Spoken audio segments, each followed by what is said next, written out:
ce ne sont pas les événements qui troublent les hommes, mais l'opinion qu'ils en ont. Épictète. Dans un monde où la rapidité remplace la réflexion, où les émotions s'exposent plus qu'elles ne s'explorent, maintenir des relations saines est devenu un véritable défi. On se croise sans se rencontrer, on parle sans s'écouter, on aime parfois sans comprendre. Et dans cette confusion émotionnelle permanente, une sagesse millénaire refait surface, plus pertinente que jamais. Le stoïcisme. Il ne s'agit pas ici d'une philosophie froide, rigide ou d'un appel à réprimer ses sentiments. Il s'agit d'un art intérieur, celui de cultiver la maîtrise de soi, la lucidité, la paix dans le tumulte. Une discipline qui nous permet d'aimer plus justement, de répondre plutôt que de réagir et de construire des relations solides. Non pas malgré les difficultés, mais à travers elles. Pourquoi le stoïcisme est essentiel dans les relations d'aujourd'hui? Aujourd'hui, nos relations sont souvent fragilisées par deux grands ennemis, la surréaction émotionnelle et l'absence de clarté intérieure. Les réseaux sociaux, les pressions sociétales et les attentes irréalistes créent des dynamiques fondées sur le besoin d'être validé plutôt que sur le désir d'être compris. Le stoïcisme, à travers ses piliers, la vertu, le contrôle, de soi, la raison et l'acceptation de ce qui ne dépend pas de nous, devient un antidote puissant. Il enseigne qu'on ne contrôle pas les autres, ni leur amour, ni leur colère, ni leur fidélité. Mais on contrôle notre façon de nous présenter au monde, notre manière de parler, d'écouter, d'aimer, et surtout de nous relever. Dans les relations amoureuses, amicales, familiales ou professionnelles, cette posture intérieure change tout. Elle transforme la manière dont nous vivons les conflits, dont nous posons nos limites, et surtout, dont nous choisissons la paix, même au cœur du chaos. Jamais nous n'avons eu autant d'outils pour nous connecter. Et pourtant, la solitude, l'incompréhension et les ruptures brutales n'ont jamais été aussi fréquentes. Pourquoi? Parce qu'on a appris à communiquer, mais rarement à communiquer avec sagesse. Les relations sont devenues des terrains d'ego, d'émotions explosives, de réactivité permanente. Mais dans chaque tension se cache une opportunité, celle de devenir une personne plus alignée, plus stable, plus vraie. Le stoïcisme nous pousse à transformer chaque désaccord en apprentissage, à transformer chaque conflit en exercice de maîtrise et à transformer chaque lien en miroir de notre propre évolution. Dans cette série de vidéos, tu vas découvrir comment la sagesse stoïcienne peut illuminer chaque aspect de tes relations. Pas en te proposant des solutions magiques, mais en te donnant des outils concrets pour bâtir, solidifier, guérir avec profondeur et courage. Nous parlerons de l'art de garder son calme quand l'autre perd le sien, la puissance, de l'écoute active stoïcienne, comment poser des limites sans colère, pourquoi l'autodiscipline intérieure mène à des connexions plus vraies, et comment la vertu, oui, peut devenir une boussole dans l'amour comme dans l'amitié. Alors si tu es fatigué des conflits sans fin, des émotions qui débordent, des liens qui se cassent sans explication, reste. Cette vidéo faite pour toi. Car oui, la sagesse antique peut réparer le cœur moderne. Et parfois, un seul principe stoïcien appliqué avec sincérité suffit à transformer un lien fragilisé en une relation invincible. Ce qui trouble les hommes, ce ne sont pas les choses, mais les jugements qu'ils portent sur elles. Épictète. Il y a des jours où tout semble nous échapper. Une parole de travers, un message ignoré, une attitude froide. Et soudain, tout s'emballe. L'angoisse monte, la colère suit. L'esprit se noie dans des suppositions, des regrets, des scénarios inventés. Mais si tu observes bien, ce n'est pas ce que l'autre a fait qui t'a blessé. C'est comment tu y as réagi. C'est là que commence la philosophie stoïcienne. Accepter ce que nous ne pouvons pas contrôler, le premier pilier du stoïcisme, c'est une vérité désarmante. Tu ne contrôles pas les autres. Pas leurs mots, pas leurs émotions, pas leurs décisions. Et pourtant, c'est là que tant de souffrances naissent. On attend qu'on nous comprenne. On espère qu'on nous lise dans les pensées. On exige qu'on nous aime à notre façon. Et quand ce n'est pas le cas, on s'effondre. Mais les stoïciens te posent une question simple. Pourquoi remettre ton bonheur entre les mains de ce qui t'échappe? La vraie liberté relationnelle commence quand tu comprends ceci. Tu ne peux pas empêcher quelqu'un de partir. Mais tu peux choisir comment tu restes fidèle à tes principes. Tu ne peux pas empêcher une dispute. Mais tu peux décider de ne pas t'y perdre. Comme Marc Aurèle l'écrivait dans ses Pensées pour moi-même, tu as pouvoir sur ton esprit, pas sur les événements extérieurs. Comprends cela, et tu trouveras la force. Cultiver la conscience de soi. Les conflits les plus violents ne naissent pas toujours de ce que l'autre dit, mais de ce que cela réveille en nous. Peut-être qu'un silence te rappelle un abandon passé. Peut-être qu'une critique fait écho à une blessure ancienne, et sans même t'en rendre compte, tu réagis non pas au présent, mais au passé. Le stoïcisme t'invite à cultiver la conscience de toi-même, à observer ce qui te déclenche, à poser cette question en or quand l'émotion surgit. Est-ce l'autre qui me blesse ou ma perception de ce qu'il représente? C'est là que naît la maîtrise, pas en refoulant l'émotion, mais en l'observant sans s'y identifier. Quand tu développes cette lucidité intérieure, tu transformes tes réactions en réponses. Tu passes de l'instinct à l'intention. Et soudain, la relation devient plus claire, même quand elle est difficile. Pratiquer la résilience émotionnelle. La résilience, ce n'est pas ignorer la douleur. C'est choisir de ne pas s'effondrer à chaque heure. Et dans les relations, cette résilience devient un atout essentiel. Les stoïciens te montrent un chemin où tu peux traverser une déception sans renier tes valeurs, recevoir une critique sans que ton ego prenne le contrôle, aimer sans t'attacher au résultat. Parce que l'amour stoïcien n'est pas froid, il est lucide, il est stable, il est fort. Quand quelqu'un t'attaque verbalement, la réaction automatique serait de rendre coup pour coup. Mais le stoïcien te dira, si l'autre est agité, dois-je l'être aussi? Et en refusant l'escalade, tu reprends le pouvoir, celui de rester centré, même dans la tempête.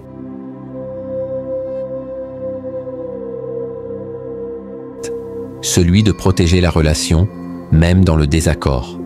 Celui de ne pas confondre fierté et sagesse. Comprendre les principes stoïciens, c'est apprendre à naviguer avec sérénité dans l'impermanence des relations humaines. C'est reconnaître qu'on ne peut pas tout contrôler, mais qu'on peut toujours choisir la paix intérieure.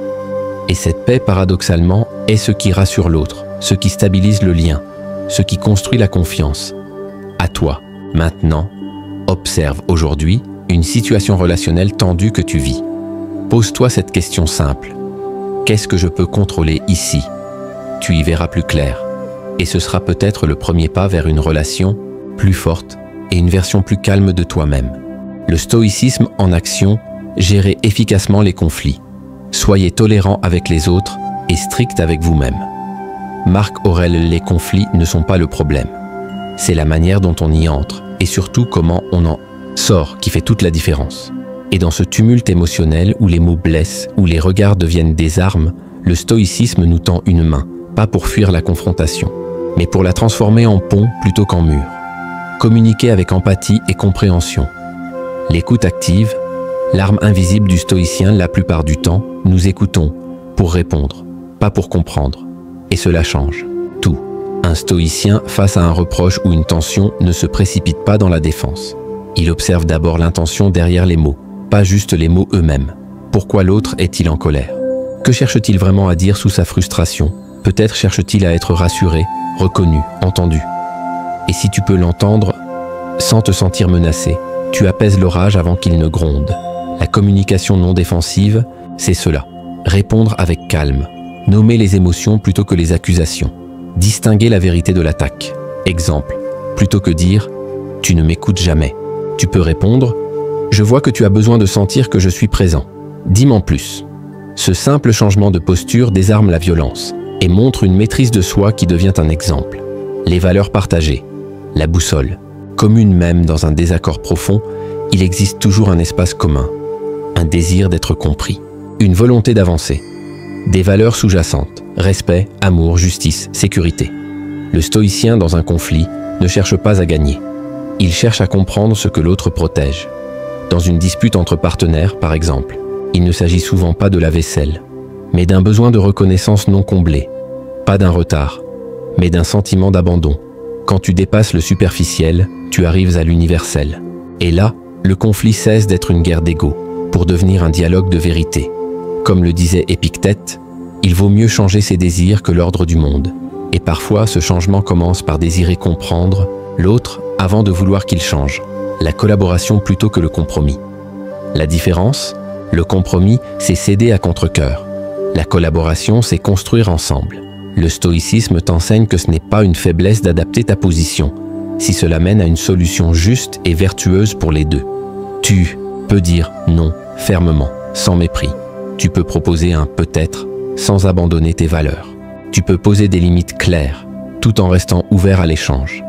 Un stoïcien dans un conflit pose des questions qui élèvent le débat. Que cherchons-nous vraiment à protéger ici? Quelle solution respecterait nos deux besoins? Comment puis-je rester intègre, sans t'écraser? Exemple. Face à un collègue avec qui tu es en désaccord. Je comprends ton point de vue et j'aimerais qu'on trouve une méthode qui respecte à la fois ta vision et mes limites. Tu serais ouvert à une alternative? Ici, l'autodiscipline ne consiste pas à céder, mais à ne pas devenir l'ennemi de l'autre pour défendre ton idée. En résumé, le stoïcisme en action, c'est observer sans réagir immédiatement. Parler pour comprendre, non pour dominer. Chercher des solutions enracinées dans les valeurs communes. Chaque conflit est une opportunité, non pas d'avoir raison, mais de devenir quelqu'un de plus centré, plus juste, plus sage. Appel à l'action, si ce chapitre t'a parlé, commence aujourd'hui. La prochaine fois que tu sens une tension, respire, observe, ralentis, pose une vraie question. Tu seras surpris de voir à quel point l'autre peut, lui aussi, s'apaiser. Tu veux aller plus loin? Explore. Penser pour moi-même, de Marc Aurèle ou les entretiens d'Épictète. Ces textes ont changé des vies. Pas en théorie, mais en pratique. Et surtout, partage cette vidéo à quelqu'un avec qui tu veux construire des relations plus solides. Le monde a besoin de plus de stoïciens silencieux, pas de guerriers bruyants. Ne dis pas que les choses sont dures, dis que tu n'es pas encore entraîné pour elles. Épictète. Le stoïcisme n'est pas une idée abstraite enfermée dans des livres anciens. C'est une discipline vivante, un art de vivre. Et surtout un entraînement quotidien, car aimer avec sagesse, rester calme sous la pression ou garder sa dignité face au rejet, cela ne s'improvise pas, cela se construit. Alors, quels outils peut-on utiliser concrètement pour faire du stoïcisme un moteur de nos relations? La dichotomie du contrôle, c'est le cœur du stoïcisme. Et c'est probablement l'outil le plus libérateur. Il y a deux catégories de choses dans la vie. Ce qui dépend de moi, mes pensées, mes actions, mes mots, mes choix. Ce qui ne dépend pas de moi, les émotions des autres, leur passé, leur comportement. Quand tu comprends ça, tu arrêtes de vouloir sauver ou changer les autres à tout prix. Tu reprends possession de ton énergie mentale. Exemple. Ton partenaire est distant aujourd'hui. Tu ne peux pas contrôler son humeur, mais tu peux lui parler avec douceur, poser une question ouverte et accepter ce que tu ne peux pas. Changer. Exercice pratique. Chaque soir, note une situation difficile que tu as vécue. Puis, divise-la en 2 colonnes. Ce qui dépendait de toi, ce qui n'en dépendait pas. Tu verras vite que l'essentiel est dans ta réponse, pas dans l'événement. La journalisation stoïcienne. Les stoïciens tenaient des journaux. Pas pour s'épancher, mais pour s'observer avec honnêteté. Marc Aurèle, empereur de Rome, écrivait pour se recentrer. Pas pour les autres, mais pour lui-même. Et il posait toujours cette question. Ai-je agi selon la nature raisonnable et vertueuse de mon être aujourd'hui? Exercice quotidien. Chaque matin. Note 1. Intention stoïcienne. Ex. Je ne me laisserai pas entraîner dans les conflits inutiles aujourd'hui. Chaque soir, évalue comment tu as réagi aux défis relationnels du jour. Avec le temps, ce journal devient un miroir de ton progrès intérieur. La pleine conscience stoïcienne. Le stoïcien n'est pas un moine retiré du monde. Il est en plein dedans, mais il est éveillé. Il observe ses pensées. Il voit venir la colère, avant qu'elle ne prenne le volant. Il ressent la jalousie, mais ne la laisse pas lui dicter ses actions. Cela ressemble à la pleine conscience moderne. Mais avec une différence. Le but n'est pas juste d'observer, mais de choisir activement une réponse vertueuse. Exercice de pause stoïcienne. Quand tu sens monter une émotion forte, respire profondément. Demande-toi, quelle est la meilleure réponse alignée avec mes valeurs? Réponds, ou choisis de ne pas répondre. Cette micro-pause est un entraînement, et elle évite de nombreux regrets. Le recadrage cognitif. L'un des super-pouvoirs du stoïcien, c'est sa capacité à voir autrement. Un conflit? Ce n'est plus un problème. C'est un test de calme. Un rejet? Ce n'est pas une attaque. C'est une opportunité de se redéfinir. Ce qui trouble les hommes, ce ne sont pas les choses, mais les jugements qu'ils portent sur elles. Épictète. Le stoïcien recadre. Il ne dramatise pas. Il cherche le sens utile dans ce qui semble injuste. Exemple. Tu t'es disputé avec un proche. Plutôt que penser « il ne me respecte pas », Tu choisis. Cet échange m'apprend ce que je dois poser comme limite. Exercice quotidien. Quand un événement te dérange, écris-le. Puis, propose-toi 2 ou 3 manières alternatives de l'interpréter sous l'angle de la vertu ou de l'apprentissage. Écoute active et empathie rationnelle. Beaucoup croient que le stoïcisme est froid. C'est faux. Un stoïcien ne nie pas les émotions. Il les comprend. Mais il ne s'y noie pas. Quand il écoute l'autre, il ne cherche pas à gagner. Il cherche à comprendre sans perdre sa paix intérieure. Exemple. Quelqu'un vous parle avec agressivité. Le stoïcien ne riposte pas. Il observe. Cet homme est agité, mais cela ne m'oblige pas à l'être aussi. Exercice relationnel. Lors d'une conversation tendue, reformule ce que dit l'autre sans jugement. Utilise des phrases comme « Ce que je comprends, c'est que tu te sens » « Je veux m'assurer de bien te comprendre ». Cela désamorce. Cela honore l'autre, sans renier ta propre clarté. L'art des limites saines. Le stoïcisme n'est pas du sacrifice. C'est une philosophie de l'équilibre intérieur. Poser une limite, ce n'est pas rejeter. C'est protéger ce qui est important. La paix intérieure, la dignité, la clarté des relations. Exemple. Tu sens qu'une personne t'utilise émotionnellement? Tu peux dire calmement « J'ai besoin de me recentrer.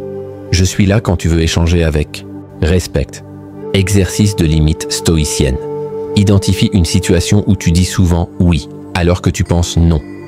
Écris une réponse stoïcienne claire, respectueuse et ferme, et engage-toi à la prononcer la prochaine fois.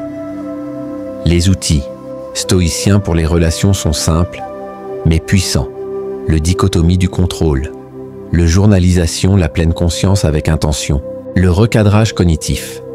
L'écoute active avec empathie. La limite saine. Tu n'as pas besoin d'être parfait, juste engagé dans une pratique constante. Si tu veux aller plus loin, commence ton propre journal stoïcien aujourd'hui. Choisis un outil que tu appliques dès cette semaine dans ta relation la plus difficile et partage cette vidéo à quelqu'un que tu respectes. Peut-être qu'il, elle, a besoin comme toi de revenir à l'essentiel. La maîtrise de soi pour mieux aimer. Les relations solides ne se construisent pas sur l'émotion brute, mais sur la force intérieure. Et le stoïcisme en est la forge. Cultiver la sagesse stoïque dans nos relations. Ce n'est pas la colère de l'autre qui me blesse, c'est ce que je choisis d'en faire. Marc Aurèle. Nous venons de traverser un chemin riche, à la croisée des émotions humaines et de la sagesse antique. Un voyage qui nous rappelle une chose essentielle. La paix relationnelle commence par la paix intérieure. Dans ce monde où tout va vite, où l'on réagit plus qu'on ne réfléchit, où l'on parle plus qu'on écoute. Le stoïcisme n'est pas une solution miraculeuse. C'est une pratique quotidienne, un engagement intime envers la maîtrise de soi, la lucidité et la vertu. Ce qu'il faut retenir, maîtrise de soi avant tout. Ne laisse pas les tempêtes extérieures décider de ton calme intérieur. Tu es le gardien de ta réaction. C'est là que réside ta vraie liberté. La raisonneste supérieure à l'impulsion. Quand tu prends une pause, quand tu choisis tes mots, quand tu refuses de répondre à la provocation, tu incarnes une forme de puissance qui apaise au lieu d'alimenter le conflit. Le vertu relationnel. Être stoïcien en amour ou en amitié, ce n'est pas se retirer. C'est aimer avec force, sans possession. Écouter sans abandonner sa clarté. Dire non sans culpabilité. Pardonner sans se trahir. Adopte une posture proactive. Tu n'as pas à attendre d'être en crise pour pratiquer cette sagesse. Voici ce que tu peux commencer dès aujourd'hui. Tiens un journal stoïcien de tes interactions relationnelles. Utilise la dichotomie du contrôle dans chaque conflit. Pratique l'écoute active, même dans les discussions les plus chargées. Et surtout, sois doux avec toi-même. L'autodiscipline est un entraînement, pas une punition. Si ce contenu t'a parlé, n'hésite pas à t'abonner, partager cette vidéo avec quelqu'un qui a besoin de retrouver de la clarté dans ses relations et à nous dire en commentaire quelle est la première pratique stoïcienne que tu veux intégrer dans ta vie relationnelle. Tu veux aller plus loin? Voici quelques ressources puissantes. Pensées pour moi-même. Marc Aurèle, Manuel, Épictète. Lettres à Lucilius, Sénèque. Et si tu veux recevoir des exercices pratiques chaque semaine pour cultiver cette sagesse en toi, inscris-toi à notre newsletter. C'est dans la tempête que le capitaine révèle sa maîtrise. La vraie force dans une relation, ce n'est pas de dominer, c'est de se dominer soi-même. C'est d'aimer sans se perdre, de parler sans blesser, de rester debout, même quand tout vacille. Merci d'avoir été là jusqu'au bout. Et rappelle-toi, la sagesse stoïque n'est pas un idéal lointain.